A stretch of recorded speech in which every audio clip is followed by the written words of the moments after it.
Assalamualaikum warahmatullahi wabarakatuh. Ada peribahasa mengatakan bahwa Anda tidak memiliki kesempatan kedua untuk membuat kesan yang pertama.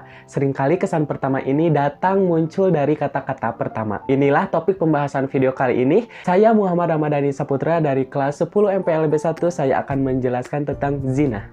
Nah, kalian tahu gak sih apa itu pezina? Pezina adalah sebagai perbuatan bersenggama antara laki-laki dan perempuan yang bukan mahramnya. Dalam Islam melarang umatnya untuk mendekati zina, karena salah satu dosa besar yang bisa mendatangkan siksa pedih bagi si pelakunya. Tak hanya menimbulkan dosa besar, zina juga menimbulkan kemudaratan lain seperti penyakit seksual atau HIV. Kemudian ada juga pengertian zina menurut 4 mazhab atau pendapat imam.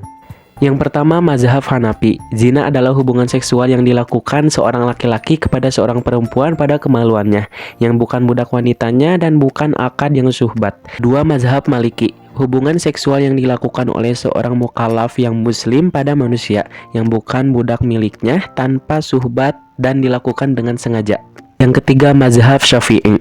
Zina adalah masuknya ujung kemaluan laki-laki meskipun sebagian ke dalam wanita yang haram dalam keadaan syahwat yang alami tanpa subhat.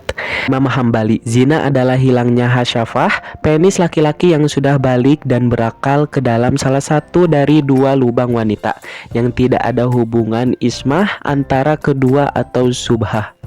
Dan ada pula ayat yang menerangkan tentang zina dalam Quran surat An-Nur surat ke-24 ayat 2. A'udzu billahi minasyaitonir rajim. Bismillahirrahmanirrahim.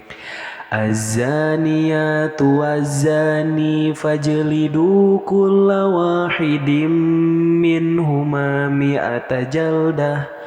وَلَا تَأْخُذْكُمْ بِهِمَا رَأْفَةٌ فِي دِينِ اللَّهِ إِن كُنتُمْ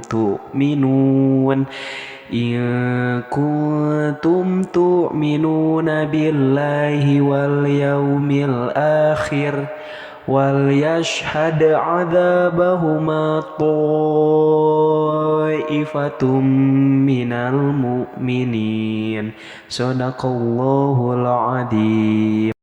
Artinya, pezina perempuan dan pezina laki-laki didera masing-masing dari keduanya 100 kali. Dan janganlah rasa belas kasihan kepada keduanya, mencegah kamu untuk melaksanakan agama hukum Allah.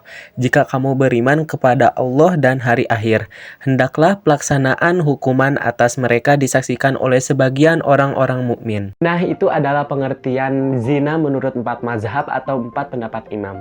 Lanjut, yaitu hukuman pelaku yang melakukan pezina. Hukuman pezina bagi orang yang sudah menikah yaitu dirajam atau dilempari dengan batu hingga meninggal atau mati. Kemudian hukuman bagi pezina yang belum menikah yaitu dicambuk 100 kali dan diasingkan selama 1 tahun. Kemudian ada jenis-jenis zina. Yang pertama ada zina alaman, yaitu perbuatan keji yang berkaitan dengan panca indera. Yang kedua adalah zina muson. Zina muson adalah zina yang dilakukan oleh orang yang sudah menikah untuk melakukan perselingkuhan, bahkan melakukan hubungan intim dengan pasangan lain. Yang ketiga ada zina goyru muson, yaitu zina yang dilakukan oleh orang yang belum menikah. Kemudian ada dampak dan akibat bagi pelaku yang melakukan pezina. Yang pertama, dosa besar. Yang kedua, hilangnya cahaya wajah hingga wajah kita terlihat lebih gelap, suram, dan tidak segar. 3. Pandangan buruk dari masyarakat. Yang keempat, mendapatkan sanksi sosial jika perbuatannya itu diketahui oleh masyarakat. Lanjut nih yang terakhir, yang kelima adalah hatinya disempitkan oleh Allah Subhanahu wa Ta'ala. Kemudian ada hubungan status dari anak pezina. Anak dari hasil zina tidak memiliki hubungan nasab, wali nikah, waris, dan juga tidak mendapatkan nafkah dari kedua orang tuanya. Anak dari hasil zina tidak menanggung dosa zina yang dilakukan oleh orang yang mengakibatkan kelahirannya. Terus Kak, gimana sih cara untuk menjauhi zina?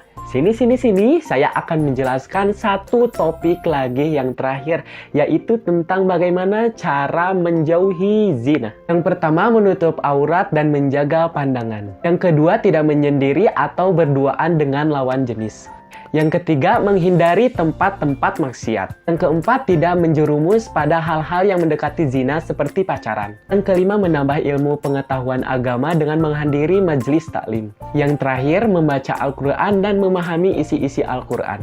Nah, semua udah tuntas materi yang saya berikan untuk kalian. Semoga video ini bermanfaat buat kalian dan semoga menambah ilmu pengetahuan bagi kalian.